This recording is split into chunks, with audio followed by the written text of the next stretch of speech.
Vamos lá, engatando aqui uma segunda marcha nesse morning de quarta-feira. A gente abre esse noticiário ouvindo aqui um trecho da edição de ontem do mais tradicional telejornal do Brasil. O Jornal Nacional teve acesso com exclusividade a registros da portaria do condomínio onde mora um dos suspeitos de matar a vereadora Marielle Franco e o motorista Anderson Gomes. É o mesmo condomínio onde o presidente Jair Bolsonaro tem casa. O porteiro contou à polícia que, horas antes do crime, o outro suspeito do assassinato entrou no condomínio e disse que iria para a casa de Bolsonaro. Mas os registros de presença da Câmara dos Deputados mostram que Jair Bolsonaro estava em Brasília nesse dia. Como houve citação ao nome do presidente, a lei obriga que o Supremo Tribunal Federal analise a situação. Tá aí, olha, pouco depois de a reportagem ir ao ar, o presidente Jair Bolsonaro reagiu, como mostra a reportagem do nosso colega aqui da Jovem Pan, Afonso Marangoni.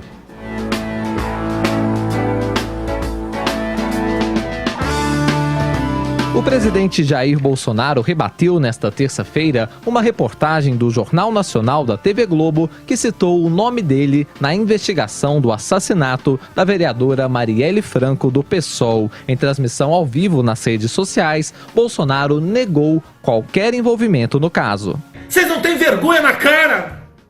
Essa patifaria 24 horas por dia contra a minha pessoa? Agora a Marielle Franco quer empurrar para cima de mim?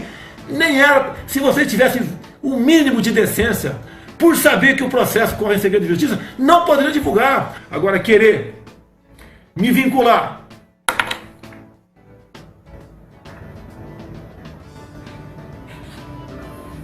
à morte da Mariela, seus patifes da TV Globo, seus patifes, canalhas, não vai colar. Não devo nada a ninguém. Não tinha motivo nenhum para matar quem quer que seja no Rio de Janeiro. A TV Globo afirmou ter tido acesso a registros da portaria do condomínio Vivendas da Barra, onde morava o principal suspeito de matar a vereadora Rony Lessa e onde o presidente Jair Bolsonaro tem casa. De acordo com a reportagem, no dia do crime, 14 de março de 2018, Elcio Queiroz, outro suspeito de envolvimento no assassinato, disse na portaria que iria à casa de Jair Bolsonaro, na época deputado federal. Elcio é acusado pela polícia de ser o motorista do carro usado no crime. Na data, o porteiro, às 17 horas e 10 minutos, escreve no livro de visitantes o nome de quem entra, Elcio, o modelo do carro, a placa e a casa que ele iria visitar, a de número 58. No registro geral de imóveis, consta que a residência 58 pertence a Jair Messias Bolsonaro. Segundo o Jornal Nacional, o porteiro contou em depoimento à Polícia do Rio que ligou para a casa a fim de confirmar se Elcio poderia entrar.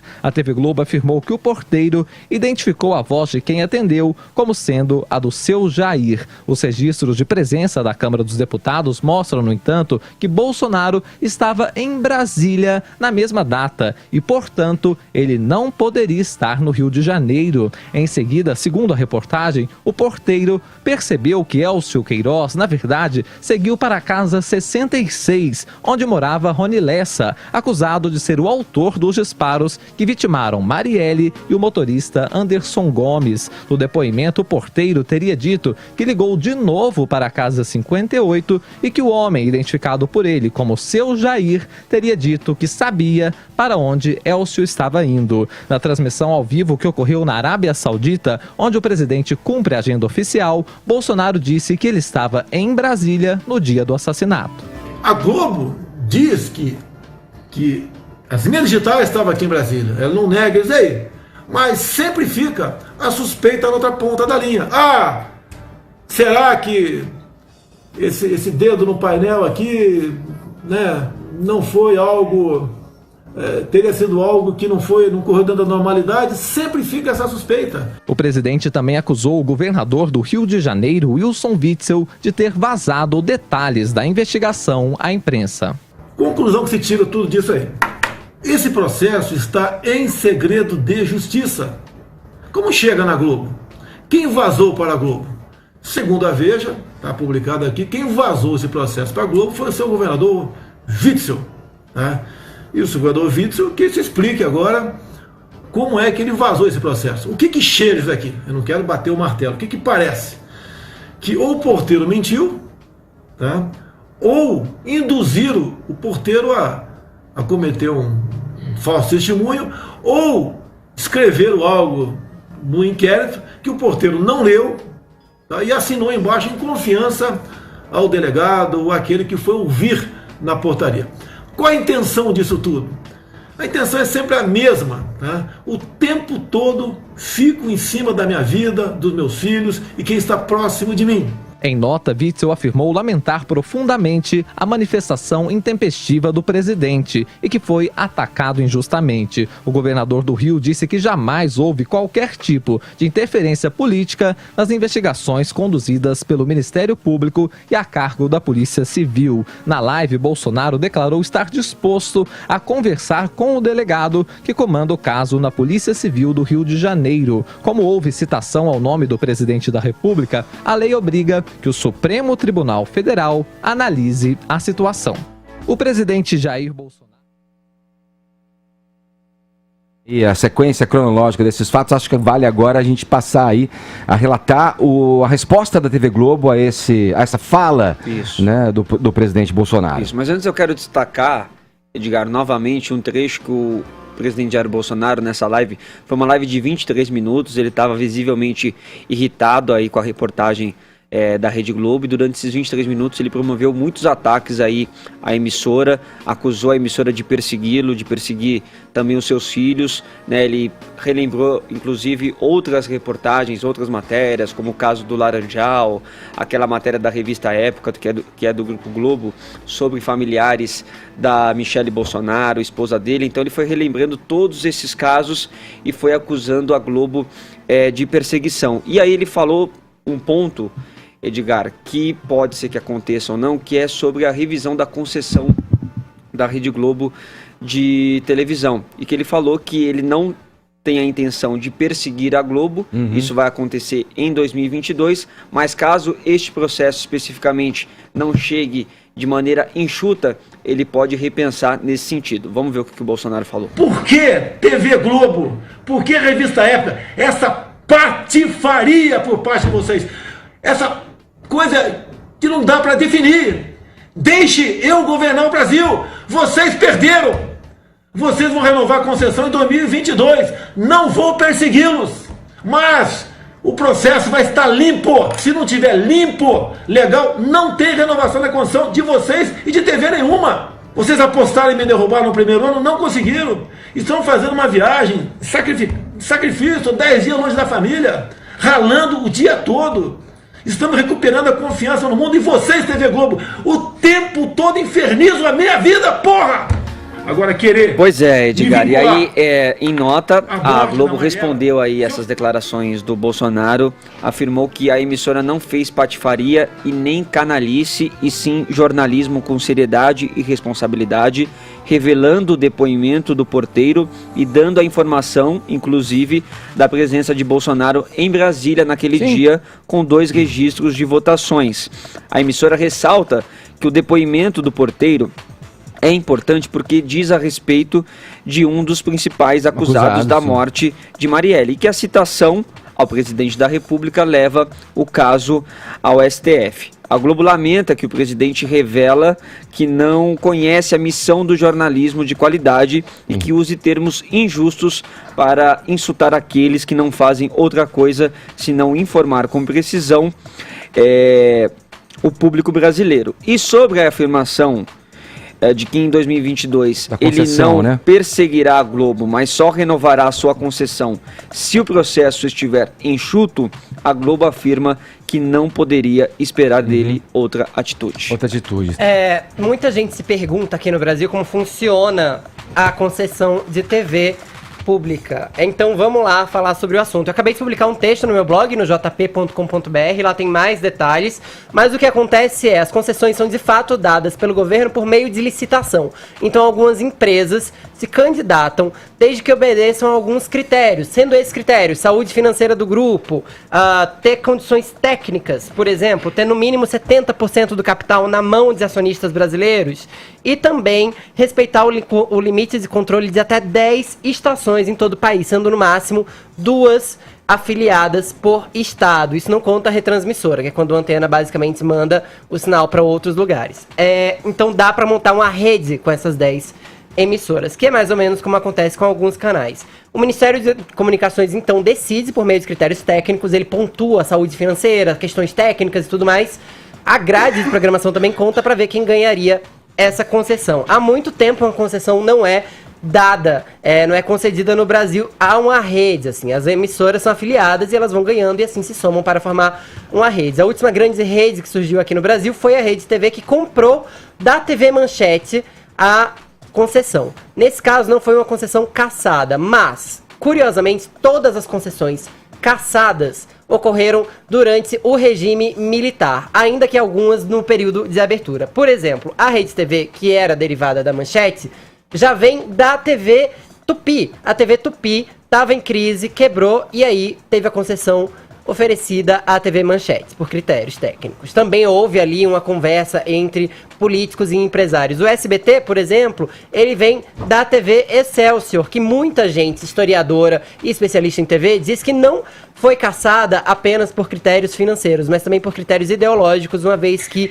alguns militares não se davam bem com o estilo dos donos da emissora. A TV Rio também foi cassada por um general 3 anos depois de se colocar em rede. Então não é um caso exatamente novo ver uma TV caçada. O que é novo é ver uma TV caçada hoje. Na época da ditadura, 3 foram caçadas. No mundo, o último caso que a gente tem de uma emissora caçada, que funciona do mesmo jeito, por concessão pública, etc., veja só, você é curiosamente na Venezuela. O Hugo Chávez mandou caçar a emissora RCTV por não servir ao povo. Palavras dele.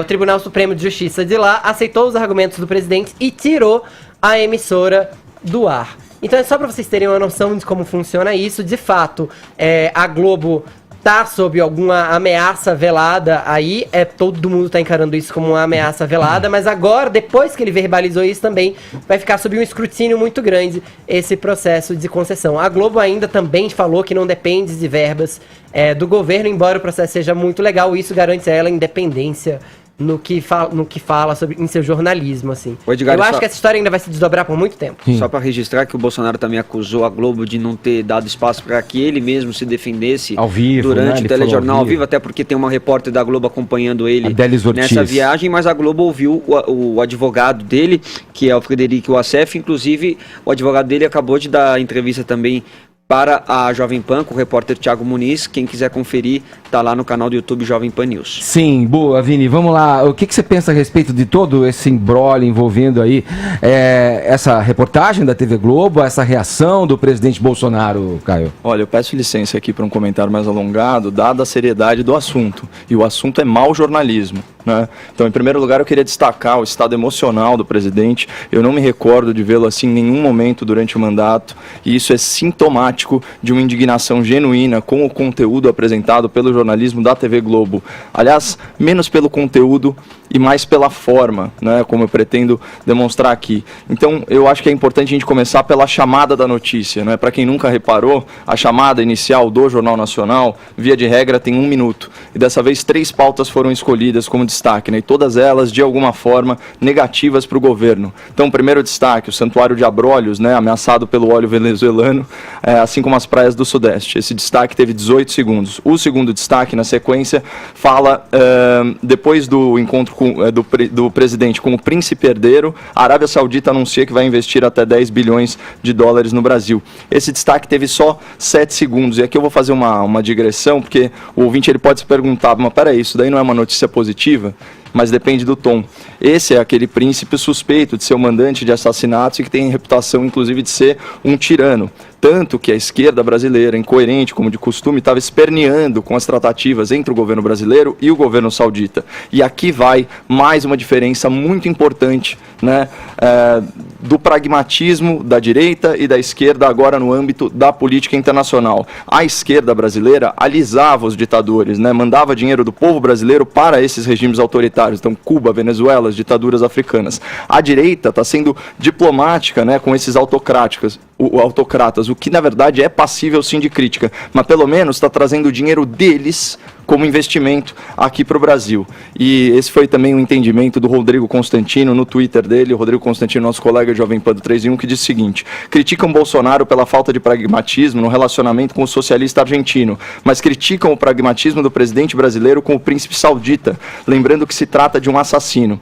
É para ser pragmático e focar no comércio ou não? Decidam-se. Bom, feita essa breve digressão, né, já que o presidente está em viagem à Arábia Saudita, vamos voltar à chamada do Jornal Nacional, que não constava da reportagem, então por isso eu vou ler rapidamente. Exclusivo. A Polícia do Rio analisa o caderno da portaria onde mora Rony Lessa. Ele é um dos suspeitos de assassinar Marielle Franco. O caderno registra que outro suspeito entrou no condomínio na noite do crime, dizendo que iria para a casa do então deputado Jair Bolsonaro. Aqui, uma breve concessão ao presidente. Mas o porteiro afirma que, na verdade, ele seguiu para a casa de Rony Lessa. E a lista de presença da Câmara mostra que Jair Bolsonaro estava em Brasília e não no Rio.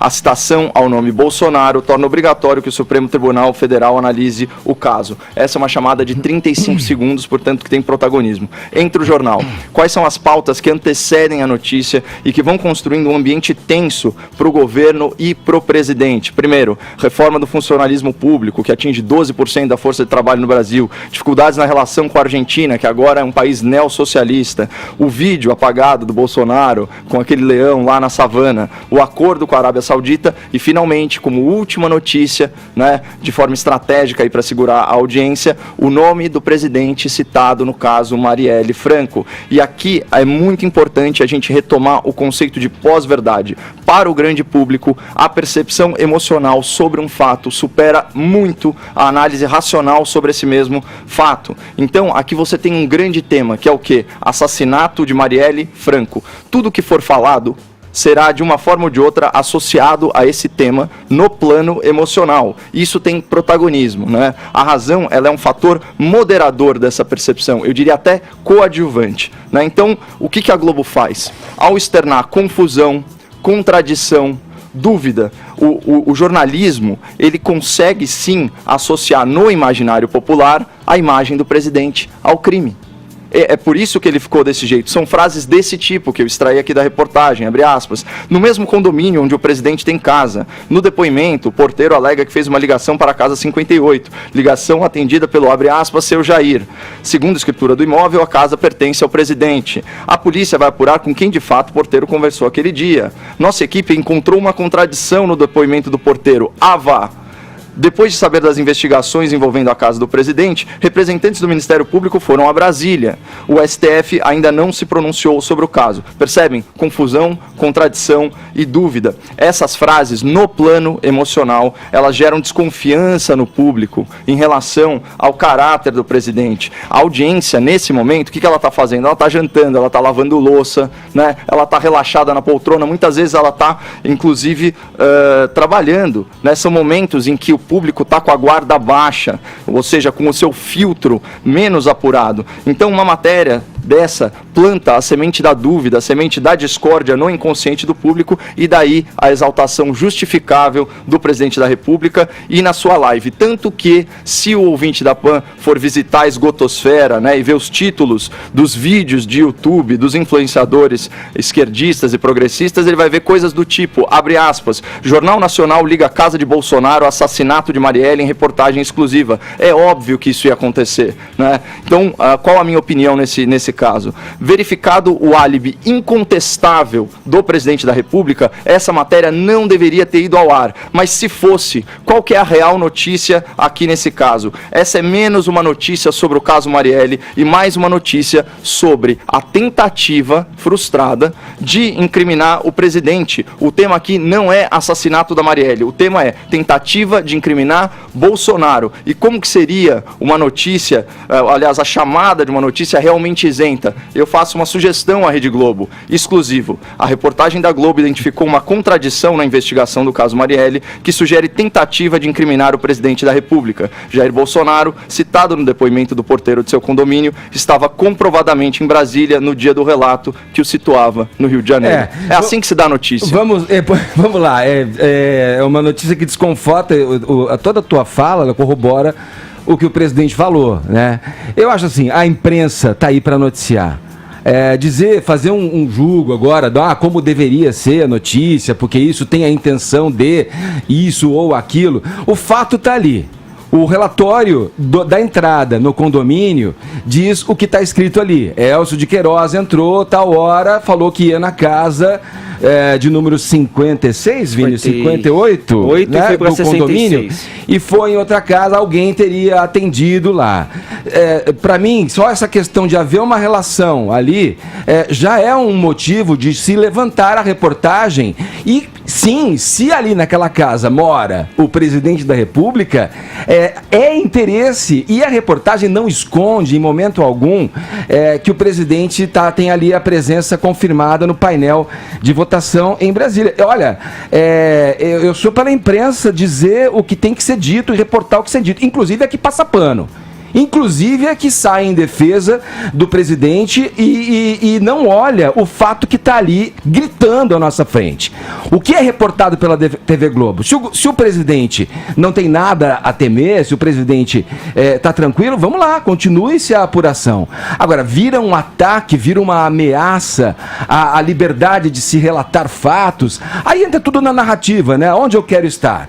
Aonde eu quero defender, aonde eu quero colocar o meu argumento e o meu comentário de um lado ou de outro. Vamos ver o que está aí. Eu sempre sou a favor de que a imprensa tenha a liberdade de reportar e quem tem que se defender, que se defenda na lei. Agora vem a ameaça, a concessão, olha, claro, não vou prejudicar esse ou aquele, mas vou querer que esteja enxuto o processo para renovar concessão, que o Vini e o Fefito já trouxeram aqui um pouco do trâmite de como se consegue uma concessão para um veículo de imprensa, um veículo público. Aliás, só uma correção, a TV Tupi gerou o SBT, a Excelsior, a Manchete. Então, e vamos lá, é o que tem que acontecer, vamos lá, presidente, você também não pode falar a Polícia Federal vai agora pegar outro depoimento, a polícia não é do governo, a polícia não é política, a Polícia Federal pertence ao Estado.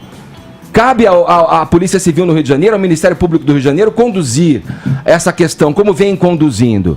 Ora, vamos colocar aqui na mesa. A imprensa, Edgar, ela está sempre sujeita a críticas, lógico, a reportagem da Globo, você pode achar que pode ser de uma maneira ou outra, mas eu acho que nesse caso específico não pode ser mais importante do que o conteúdo isso, do que foi apresentado pelo Jornal Nacional. E, Vini, é importante dizer que a gente, como jornalista, sabe que essa reportagem do Jornal Nacional seguiu os padrões de jornalismo brasileiro. Aliás, que são os mesmos padrões que foram seguidos na Lava Jato, por exemplo. E não está aqui ninguém para defender A ou B. Se de fato que o Bolsonaro diz de que o Witzel foi quem vazou para a Globo e tudo mais, a gente também não pode descartar que haja um ganho político em cima disso. Mas a gente não tem a morte da Marielle esclarecida até agora e a gente também não pode descartar que o Bolsonaro, ainda antes da presidência, já fez vários discursos não exatamente condenando as milícias. Então, essas relações das milícias com o poder brasileiro, no fim das contas, nunca foram esclarecidas. E olha, se incomoda a luz ao fato, incomoda o governo de turno, olha, sinto muito, é assim que funciona numa democracia.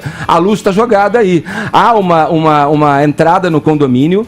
Segundo o porteiro, o relato de que a pessoa que entrou, que é um dos acusados e que está preso, inclusive, iria na casa do Bolsonaro. Um outro telefonema disse que, atendido na casa de Jair Bolsonaro por alguma pessoa, diz que sabia que ele iria, em que casa ele iria. Quer dizer, a luz, o fato está aí. Incomode a quem incomodar, inclusive ao presidente da República. Zé Maria Trindade, em Brasília. Vamos lá, a gente tem novidade a respeito disso, Zé? O presidente acionou o ministro da Justiça para que o tal porteiro, como eu disse aqui, preste esse depoimento.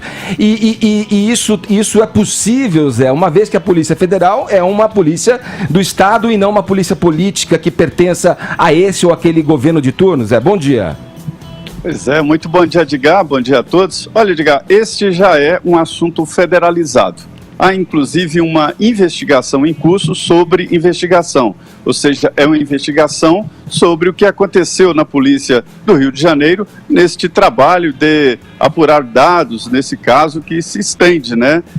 A reação do presidente Jair Bolsonaro acabou provocando aqui mais repercussão do que o próprio conteúdo, né? Ele virou ali uma leoa na defesa da ninhada. E isso acabou provocando aqui dúvidas exatamente sobre o que realmente aconteceu ali. A Câmara dos Deputados confirma a presença do presidente Jair Bolsonaro por aqui, inclusive registros com a digital, onde não há possibilidade de fraude. Além disso, há outras provas na Câmara da permanência do presidente em pelo menos 3 dias ali, no tempo em que tudo acontecia no Rio de Janeiro. A Polícia Federal foi acionada pelo presidente Jair Bolsonaro através do ministro da Justiça e Segurança Pública, Sérgio Moro, e já está no caso, já conhece, já existe uma equipe da Polícia Federal investigando. A novidade também é que o presidente acionou os órgãos de informação da Presidência da República, o Gabinete de Segurança Institucional. O ministro General Heleno está com o presidente nessa viagem, inclusive, e vai acompanhar tudo. O assunto também vai para a esfera do Supremo Tribunal Federal com esta citação do presidente Jair Bolsonaro. Definitivamente, o caso Marielle agora toma um contorno político também nacional, além apenas de citações e de referência. O processo muda mesmo de figura depois desse episódio. Agora, o interessante, Edgar, é de que a publicação da matéria provocou isso claramente, mas como o processo está em segredo, as autoridades, inclusive do Supremo, já sabiam do processo. Inclusive foi isso que permitiu a federalização. Inclusive ele, né, Zé, o presidente, e no dia 9 do mês de outubro, soube pelo próprio Wilson Witzel num evento da Escola Naval, um evento militar, né? Ele foi no evento e foi informado que o caso estaria no STF, né? Exatamente. Ele disse que não sabia, mas ele deveria saber, porque tem uma comunidade de segurança, de informação, de inteligência, isso é normal, qualquer governo tem, o governo municipal, estadual, todos têm, e ele deveria saber e ficou assustado, obviamente, porque o governador saberia de um processo que estava em segredo de justiça. Sim. Zé, só mais um breve comentário aí sobre a live do presidente Bolsonaro e a consequente resposta, né, da TV Globo. Bolsonaro falou o seguinte, abre aspas, vão ficar me infernizando até quando? Tenho reunião com 300 empresários aqui que não investiam no país por causa de vocês, TV Globo. Aqui ele claramente faz uma alusão à aprovação da reforma da Previdência e ao progressismo, né, da lacrosfera do Projaquistão, que é infinitamente mais simpático à esquerda intervencionista, né? No posicionamento da Rede Globo, lido pela Renata Lopretti, a emissora declara o seguinte, não fez patifaria nem canalice, mas sim jornalismo com seriedade e responsabilidade. E diz o seguinte, o presidente revela não conhecer a missão do jornalismo de qualidade,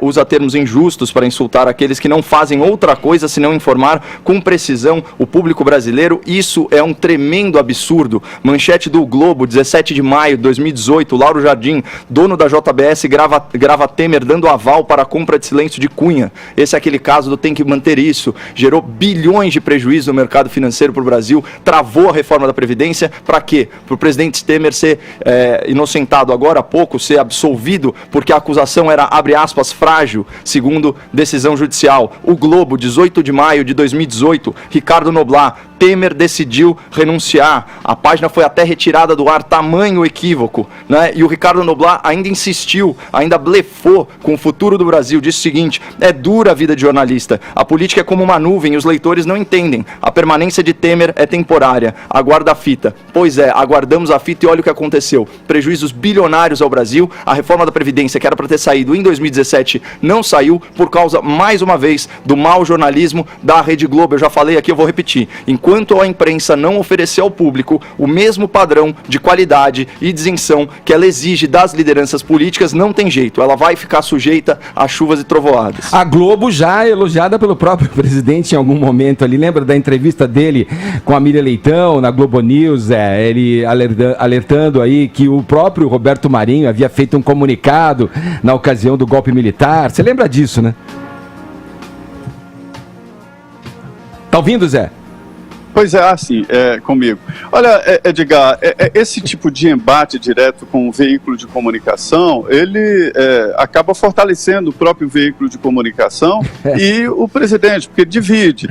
Mas, na verdade, não há um manual. O que há é um mercado transparente, com a notícia pulverizada, e entendo que as mídias sociais desmentem qualquer possibilidade de reportagem ou comentário errado. E, na verdade, o que a Globo está fazendo é o papel dela, é o material dela, é isso. Ela apresentou, a Record vai apresentar o seu, o SBT também, a Jovem Pan também, e assim por diante a vida segue. Não há o que focar num veículo de comunicação. Tá certo, Zé, concordo com você, camarada. Obrigado, viu? Obrigado pelo papo, pelas informações. Bom trabalho aí em Brasília. Qualquer novidade é só chamar. Perfeito, bom dia.